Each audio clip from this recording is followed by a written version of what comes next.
Good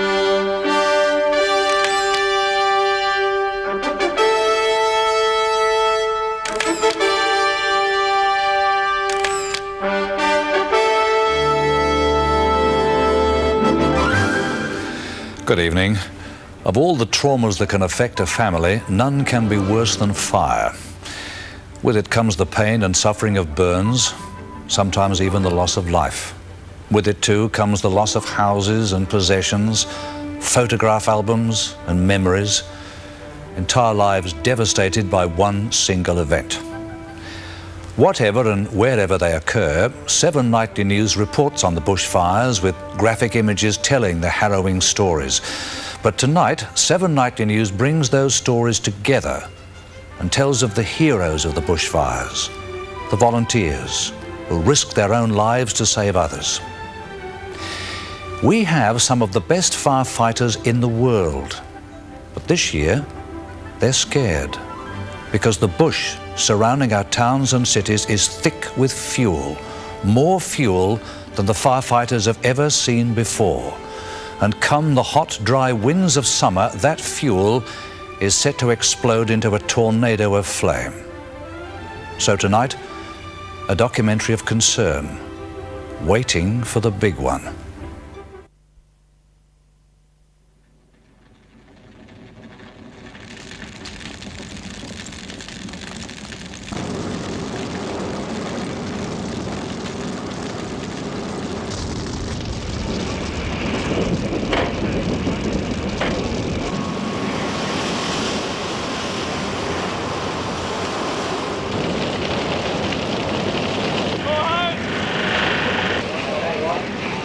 When it comes through, nothing seems to stop it.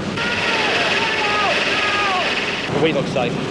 That's good. Thank God we're safe. Yeah.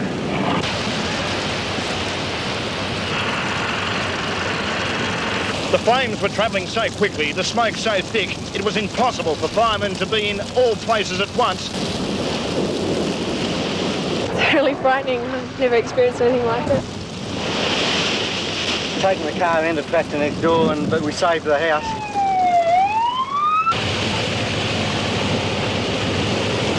You gotta let the horses out! Get up there. Get up there.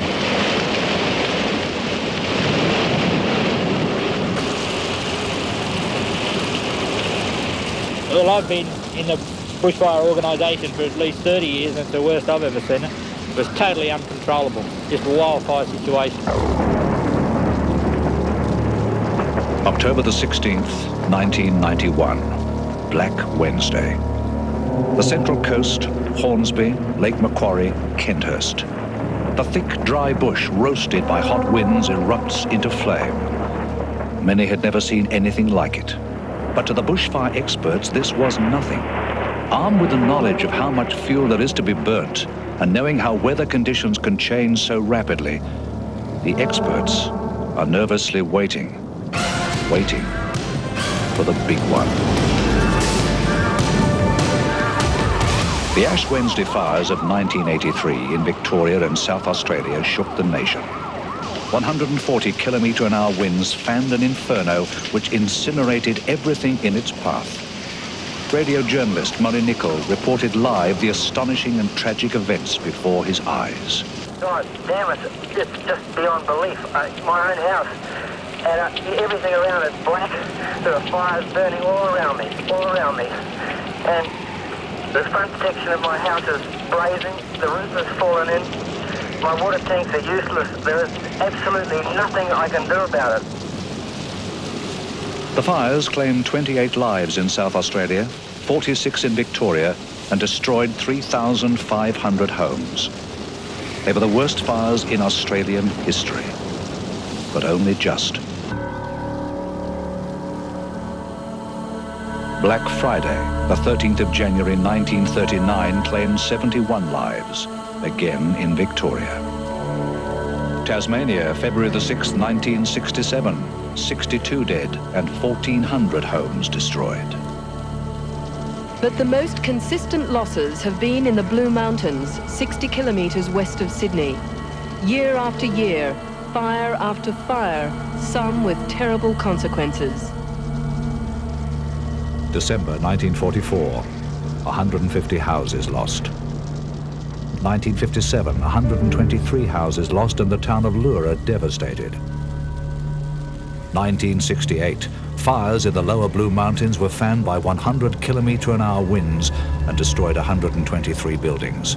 3 lives were lost. 1976, 65,000 hectares burnt and 3 homes lost. 1977, another 54,000 hectares burnt and 49 buildings lost. For the volunteers who fought those fires, the memories are still strong. When it came up here in 1977, this whole area was alight. The flames were estimated to be 100 foot high when it jumped the road and kept going towards Lawson. Now, that's, you know, you can't do anything with a flame height of 100 feet. You couldn't reach it with a hose.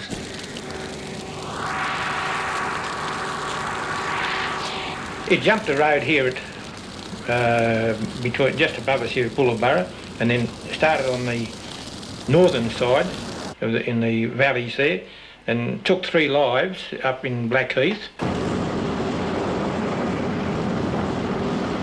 When it comes up your escarpment, it just blows up in embers, you see, and they're all just, you can imagine it's like a Roman candle, just, and there's no way of controlling that sort of thing. Which is like the wash of a wave, and then it'll kind of slap up against the brick, and you'd swear you were at the surf, say, and being dumped. It's that kind of noise. The Blue Mountains National Park covers more than 200,000 hectares, much of it dense forest. Within the park and surrounded by forest are the towns of Katoomba, Lura, Glenbrook, Wentworth Falls, Blackheath and Mount Victoria. Computerized records show how close these towns have come to being devastated. That more lives have not been lost astonishes fire researchers. A team of international experts recently visited the Blue Mountains and talked to Fire Control Officer Keith McKellar. They'd been right around the world looking at fire problems, rural fire problems, forest fires, and we sort of got the tag as being about the worst bushfire-prone area in the world. Pretty dubious title, but so we've got a major problem. It's a problem caused by geography. 70,000 people living along a ridgetop surrounded by forest thick with fuel. Though past fires have been tragic, the last major fire swept through the mountains in 1983. The lack of fire has allowed the bush to grow, building fuels to levels now considered extremely dangerous. It's the brittle dry fuels which feed the flames, twigs and leaves less than 6 millimetres across. With fuel at 5 tonnes per hectare, a bushfire is controllable. In the Blue Mountains, though, fuel levels have reached 4 times that level and more. Already there's about 15 tonnes a hectare of this stuff, the ground fuel, and in this area about 6 tonnes a hectare of this stuff. It's highly volatile, the aerial fuel, and it allows a fire to spread rapidly through the bush. All of this regeneration in just 14 years. We've always thought of the fire cycle of about 8 to 10 years, and that's the time that generally your fuels will build up to a proportion where they're considered extremely dangerous. So that cycle's gone. We've gone well past the 8 to 10 years. We're now into the 14. So it's not a matter of if the fire's going to come. We know it is. It's just a matter of when it's going to occur. When the big one comes, the 14 years of accumulated fuel will send flame heights to more than 60 meters. The walls of fire will produce an awesome amount of heat. They'll leap roads and create fire tornadoes capable of traveling at 250 kilometers an hour. Once you get a crown fire in eucalypts, you can't put it out. It'll make its run till it stops itself, but there's no way in the world can human endeavour put it out. And that's where you get flame heights of 100 feet coming out of the trees. And this is where you get property destroyed, and maybe lives. The fuel is building up. It's a case now of waiting for the wrong weather. A dry spell, maybe just 2 weeks long, followed by the kind of day which firefighters dread. Hot. Temperatures reach the 30s before 9 in the morning. Dry. Low humidities around 5 to 10% suck moisture from the ground. Windy. 25 kilometre-an-hour winds stripped of moisture blow across parched land. The kind of day when the bush snaps, scratches and crackles. When the superheated air feels like a fan-forced oven, one spark away from the big one. Lightning causes 1 in 5 bushfires. Detectors pick up the strikes up to 300 kilometres away and plot them on computer screens. In one January storm, the computer registered 2,000 lightning strikes in the Sydney region in just 1 hour. The strikes at the centre of the storm are of little concern. They're often accompanied by rain. It's the dry strikes round the edges of the storm which can spark a wildfire. Electricity transmission lines also cause fires. 200 a year in New South Wales alone.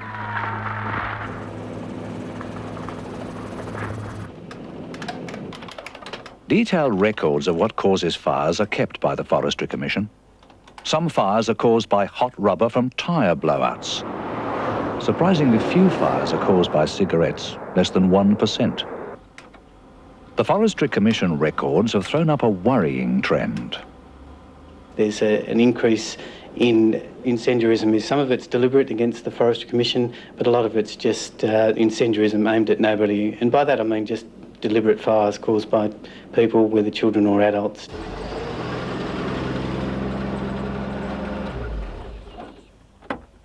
Hot, dry weather brings out the firebugs. Last year, 40% of forest fires were lit deliberately. One group would be similar to vandals. I perceive these people are those who are angry and are acting out that anger against society, if you like, in a way where they can see destruction. Some people actually light fires and then are gratified by seeing people fight them or even fight the fire themselves and feel heroic in some way.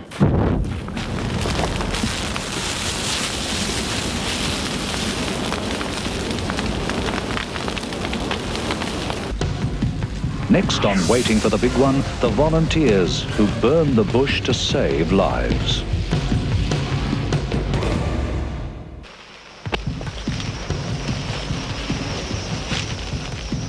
To a lot of people, this will look like the worst act of environmental vandalism that anyone could perpetrate. But to others, fighting fire with fire is the only way of preventing a conflagration next summer. Look at that, it's really taking off. Burning the bush deliberately to reduce fuel loads? Is it reckless destruction of the bush or an act of necessity to save property and lives? We're lighting up. You'd need a very good reason to be carrying out this kind of hazard reduction. The fire's racing through the bush at a rapid pace. The bush is so dry. If we don't continue to reduce the fire threat by controlled burning and hazard reduction exercises, then we could have a major problem on our hands. No problem. Hazard reducing is waging war against the bush, but on firefighters' terms. All right, what we're going to do now, we're going to put in a strip 10 foot long. Yeah? All right. Through there? Yeah, down through there. Then we'll come out. Once that's died down a bit, we'll put in another 10 foot strip. We'll do it while there's still fire there, so it'll draw in and we'll take out the undergrowth. Right. All right. What about these huge flames that are shooting up here? We've got a hose here and Okay. man down there on a knapsack to look after that. What's the danger of a hazard reduction actually taking off, getting out of control? If there was a wind change or something like that? Well, if it's done properly and planned properly, there shouldn't be any hazards. Right. That shouldn't happen. It does but it's happen. still dangerous, isn't it? It is dangerous. We normally ensure you have sufficient personnel there to handle those things. You okay? Just that you lose a lot of perspiration real fast. It's hot, it's very hard work, and it's potentially dangerous. To firefighters, hazard reduction is the only preventative tool they have. they can't control the weather. They can't stop wildfires from igniting. All they can do is control the amount of fuel. When the big one comes, the firefighter's most effective weapon will be fire itself. It's called backburning, and its effect is dramatic. Burn the fuel ahead of an oncoming fire, and you'll snuff out the fire.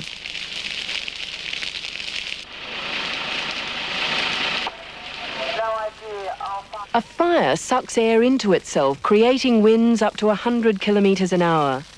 Planned well, a backburn will be sucked towards the main fire, consuming the fuel as it goes.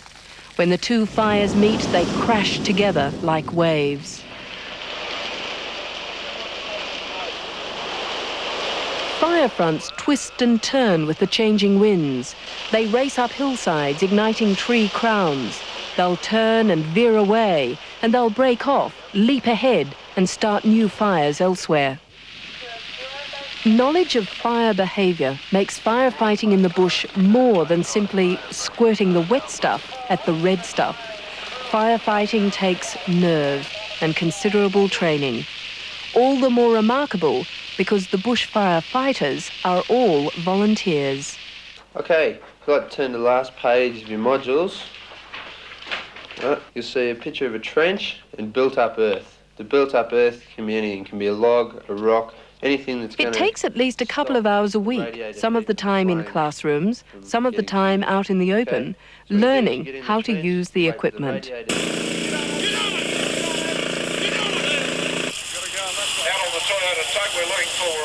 The state field days give the bush firefighters a chance to show off their skills.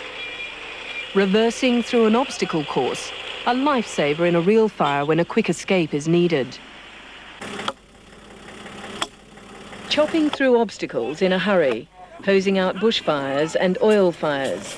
Games played for fun in the showground, but played for real in the bush. They're techniques that have changed little in 50 years. Even the tools are little changed. Knapsacks full of water, rake hose, tankers and radios. One tool, though, gives modern bush firefighters the edge.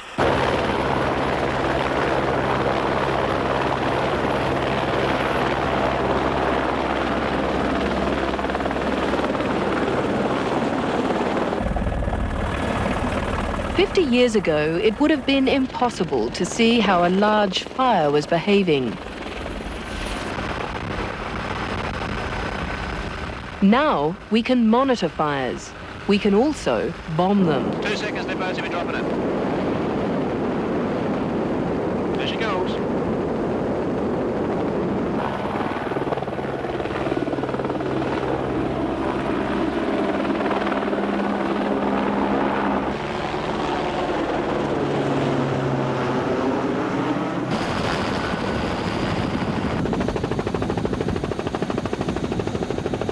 But water bombing has its limitations. It's expensive at $700 an hour. You need to be close to a good supply of water, and it's ineffective on large fires. In the Blue Mountains, helicopters play a different role: rapid response. Fires in remote bush can flare up and rage out of control towards human settlements. The solution? Send in fire commandos to control the fire while it's still small. The idea is to send 2 people in first to clear a helipad. A full firefighting team can then be flown in.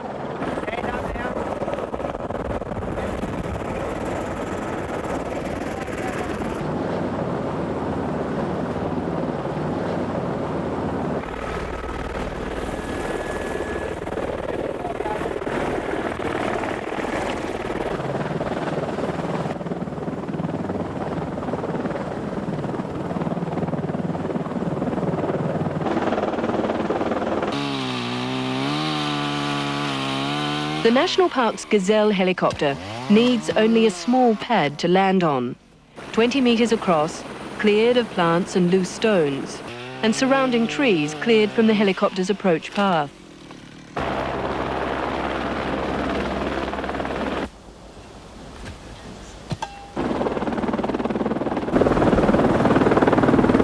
Within 15 minutes, the helicopter had returned loaded with firefighters. They're not paid for their work. Like every other bush firefighter, they're all volunteers. Check the gear, then head off to the fire. Far from water supplies, fires must be fought dry, using brush hooks and specialised rake hoes called McLeod tools.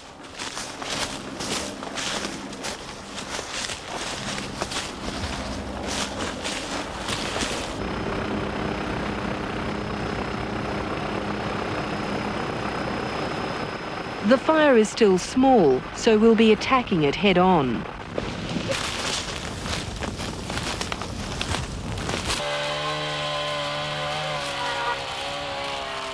Fighting a race against the fire, hoping a change of weather doesn't pick the fire up and run.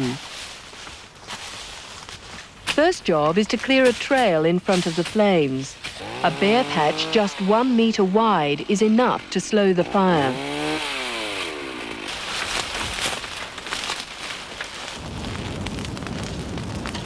Light the fuel between the trail and the flame front, and the oncoming fire will be starved of fuel.